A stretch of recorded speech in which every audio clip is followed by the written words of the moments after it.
Zoo Boys, Chapter 5, Part A. Swoop, There It Is. Dave had a t-shirt at home that read, "Don't ever stop hopping fences." He wished he had worn it. Making it through the woods, Dave led with his flashlight and a thin sapling branch that he used to whisk away in front of him, knocking down any cobwebs trying to catch their prey while blocking the boys' way. Occasionally he looked back to make sure the boys were in order and that Quasi was still with them. Dave smiled at their new pet's loyalty and affection. He was still there, behind Ron at the tail end of their single-file line. Ronnie was keeping his head down, with both arms flailing around, trying to fight off the bugs that seemed to be dive-bombing and following him. He longed to just sit down with a notepad and a pen. Writing was always his way of coping with things. He knew that all these struggles would make for a great story. Jeremy was often stuck in the middle of things, and his placement in this line was an exact indicator to his plot in life.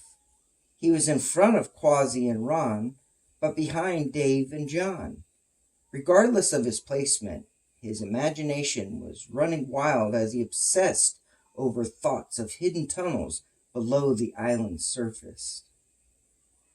John swept the ground with his flashlight, listening to brittle sticks, limbs, and leaves crunch under his feet.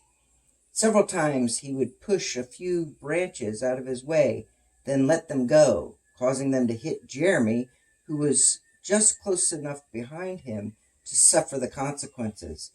It was purely accidental, and every time Jer would yell, "Ouch!" John replied, "Sorry." John cringed a little each time he heard Jeremy being slapped. It was only occasionally, but one slap was one too many. Jeremy wasn't mad. He knew it was all part of the hike. All four of them heard Ronnie slapping the bugs that were on their own mission to drive him nuts. Some of them were just inexplicably bugging him more than the other three boys. Some were trying to bite his tender young skin. Other bugs were just bugging him. Not biting, just tunneling their way into his ears, nose, and eyes. He wished he knew why they did that, just as his sister wished she knew why he constantly, persistently, and incessantly bugged her. He pleaded, "Anyone got bug spray?" Dave said, "Yeah, in your backpack. I made sure." Jeremy wondered if he packed any for himself. He didn't say anything because he knew Dave would freak out on him about being more responsible. Dave, age 13, treated Jeremy, age 12, like a brother when he wasn't treating him like a child. Ronnie, being the younger than the rest, only 11, was treated like a baby by everyone in his life. Dave's own fatherly example was not the warmest. The man never left marks, but he'd shove his son around while calling him ditz, dung, doofus. His dad would change things up a bit by calling his child, "Damn it, Dave." Dave kind of liked that. He thought somehow it made him badass. He had learned over the years that life was all about survival of the fittest. He believed that being kind never got anybody ahead in life. John was new to the group. He didn't know much about the other boys' home life. He barely knew them outside of their homes. Because John was already in high school and the oldest, 14, he thought that maybe his actions wouldn't trigger Dave to freak out on him about being more mature. Perhaps, at least he hoped so. To be sure, though, he brought 2 of everything, just in case anyone had a need to be met. That's just the way he was.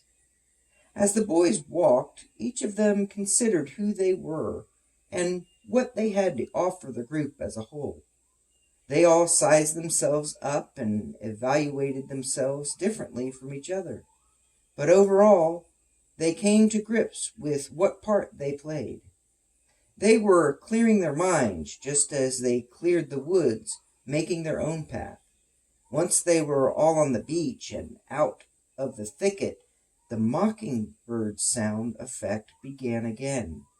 The truck engine, trying to start, sounded just like the real thing. John told the boys, "He's back. I bet he followed us. Keep your eyes open. He sounds really close. We may see him this time." Dave turned back to look at John. What he saw made him involuntarily and instinctively flinch. He aimed his flashlight beam like a gun, shining it up above their heads, revealing the oversized bird getting ready to dive bomb them as they moved further onto the open beach. The flying creature was mammoth. His wingspan was easily 20 feet. He climbed up into the sky as he made the sound of a camera shutter, then quickly changed his direction, spinning 180 degrees as he vocalized the toy gun sound, "Pew, pew, pew," while he plunged toward them. Jeremy ran past John and Dave to go hide under the deflated raft. Quasi sprung forward, leaping at the flying object like a dog trying to catch a frisbee. Ron dropped right where he was and tried to bury himself in sand. John ran back into where the woods started, while Dave ran and grabbed one of the oars from the raft. He was prepared to swing at it. Pew, pew, pew, the sound waves approached. "Here he comes," Dave confirmed as he got into his batting stance. Although a great number of lights were on toward the inner part of the zoo, the beach remained dimly lit, mainly by moonlight and the flashlights Dave and John had. They were glad the thick woods shielded the shore from the lights. That may keep them from being caught. However, more lights out on the open sand would help them in their current fight. Dave's light was dropped, now at his feet, as he gripped the oar tightly. John took his light with him into the cover of the trees. Just before he was within reach of Quasi or Dave, the creature spun another 180 degrees to climb once again. "Come on, you turkey, you stupid turkey, you oversized chicken hawk," Dave mocked. The bird mocked back with a sound they hadn't heard from him earlier. It was the sound of a CB radio or walkie-talkie squawk. It fooled Jeremy. His mind questioned himself, then he yelled at Dave, "Why didn't we bring walkie-talkies? Or did we?" Dave quickly answered, "In Ronnie's backpack, but who cares? How's that going to help us right now, doofus?" Dave kept his eyes on the bird. He watched with great anticipation as it angled itself like a fighting kamikaze and almost disappeared in the dark sky. Somehow, its eyes emitted red lights. The creature shot himself downward, while rapidly resounding his mockery of a truck engine, camera shutter, toy laser, and finally his R2-D2. Dave saw his beady red eyes approach. The other boys heard Dave's challenge continued. "Yeah, come on, you flooded kamikaze, paparazzi, fake robot-eating piece of..." This time it swooped closer than last time. As ready as Dave thought he was, he couldn't fight his own will. He found himself bending backwards as if in a limbo contest. After his downward attack, but just before his sharp turn to climb yet again, Quasi lunged boldly into action. The mockingbird barely avoided the land creature's defense. Quasi saw this as more like a game than a war. He wasn't dodging anything. He was as happy as any canine would be, accepting the taunt and ready for more. Dave got back on his feet. "Missed me, foghorn leghorn! Try again, plucking piece of poultry. Quasi readied himself, too. In his frustration, the mockingbird left the show. After he soared upward, he turned himself back out over the open water.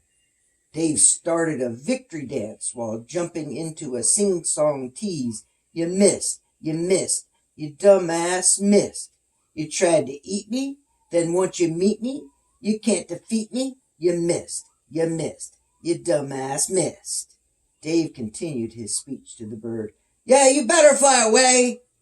You don't want none of this. We'll eat you for a snack. They heard the bird's R2-D2 effect retreating. It faded into the distance as Dave was still hurling insults. They heard Jeremy cry from under their old raft. Are all mockingbirds that big? John, making his way back out of the woods, answered, Eagles aren't even that big. They have like an 8-foot wingspan. As he tried to carry on, he tripped over a partially buried hatch door he had not seen. Jeremy came out from under the soggy sea vessel, realizing that didn't really offer the coverage he needed. John declared, Hey, a hidden hatch. Jeremy beckoned, Is it the door to a secret hidden passage? Much to his lack of delight, he heard John clarify, No, it's not deep, but it has stuff we could use. Ronnie stood up, brushing off the sand he used for cover. Dave picked up his light and ran over toward John and the hatch. He and John shined their lights into the hole. He called out what he saw. A rope, a knife, a gun, John clarified. Flare gun. Dave purposely shined his light into John's face in an attempt to shut him up, allowing the almighty Dave to claim this as his discovery. He moved his own eyes downward to where John's light revealed the newfound treasures. He called out, A tranquilizer gun, too, and a big old ring of keys. Jeremy added, One of those keys may fit a door leading to a hidden passageways. Ron bellowed, I need a shower. Do you think? His request was halted by something that sounded like helicopters approaching. 3 of them looked up and over the forest where the sound was coming from. At first, they were sure it was some type of engine approaching, but then they quickly realized it was some sort of wildlife with wings. All but John cranked their necks to see what it was. John was busy gathering the things they found in the buried box. Immediately, Ron once again dropped to the sand and reburied himself. Dave wanted to use whatever it was for batting practice, but there were far too many. He yelped as he hit the ground. Men, we're outnumbered. I think the mockingbird brought his friends to fight. Retreat! Retreat! Jeremy was already down. He could barely see Ron. He had no idea how fast he was able to bury his whole body, all but his eyes, nostrils, and mouth. John was looking downward, but spoke up as the moon cast shadows in the wavy sand of the unidentified flying objects. The shadows are larger than the objects, but man, those birds have huge wings. John felt his feet leaving the ground as one of the 4-foot-long airborne objects swooped down, grabbing him, and flew off. Dave stood back. He was helpless as he watched what was happening. John! John! They aren't birds! Jeremy peeked upward. His voice offered more of a question than a statement. Ants? Huge flying ants? They're not birds at all. I never seen ants that big. Dave reached into the once buried sunken compartment. He grabbed the flare gun and the tranquilizer gun. He threw one to Jeremy. Help me! Shoot it! He ordered. Foop! Dave discharged the flare into the sky toward John. Jeremy was about to shoot the tranquilizer gun when he noticed that Quasi, scared away by the sound of the flare gun, was running away. Jeremy shifted his attention to Dave, who was preoccupied by what was happening above. Jeremy wanted to follow Dave's command, but was more inclined not to. He registered his legit excuse in his head for later when Dave would question, "Why didn't you follow my orders to shoot?" Ronnie missed seeing everything. He kept cover in the sand with his eyes closed. He shook his head to clear the sand out of his ears. Things were relatively silent again. Only the crickets chirping and occasional normal bird sounds remaining. He got to his knees and looked over at his friends. The other two stood there, staring up at the vast black starry night. They were completely mystified. Ron whispered, "Is it all clear?" Dave shifted back into command. Yeah, get up, all clear." Ron got up while looking around, still brushing off more sand. He asked, "Where's John? Where's Quasi? And what was that loud thoop sound?" Jeremy looked at Dave for answers in an attempt to not alarm Ronnie. Their leader just replied, yeah, that shot was just a practice shot at the, to scare away the ants, birds. Yeah, and John, well, you know John, he, ran off back toward the, front entrance. We better grab stuff and go. Quasi ran too." Ronnie innocently asked, "What kind of birds were they?" Neither answered. "Wait," Ronnie asked. "You didn't shoot John, did you?" Jeremy quickly answered. "Almost, I don't think so. So, no, psh, did we shoot John? Nope." Dave shot a look at Jeremy, silently shouting, "Clam up, brah." Dave tried to address their younger friend with some sort of logic. "Ron, if we shot him, you'd see his body." Ron spilled out his own logic. "No, not if you just, shot, his leg, but didn't kill him.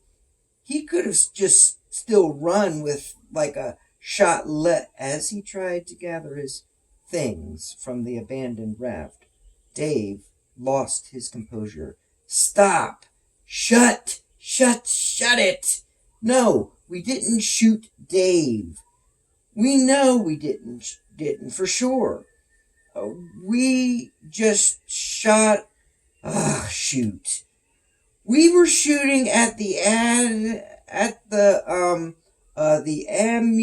ammunition. We used ammunition to shoo birds away." The look between Jeremy and Dave were saying so much without uttering one verbal word. Ron declared, "I can tell something's not right, guys." Dave commanded, "Just shut up, Ronnie. Grab stuff and come on." In silence, they gathered the items that had fallen out of their backpacks, stuffed them back in, strapped up, and made their way toward the front main grand entrance. Zoo Island didn't seem to have many security precautions. At least, that is what the boys thought, until they reached the front entrance.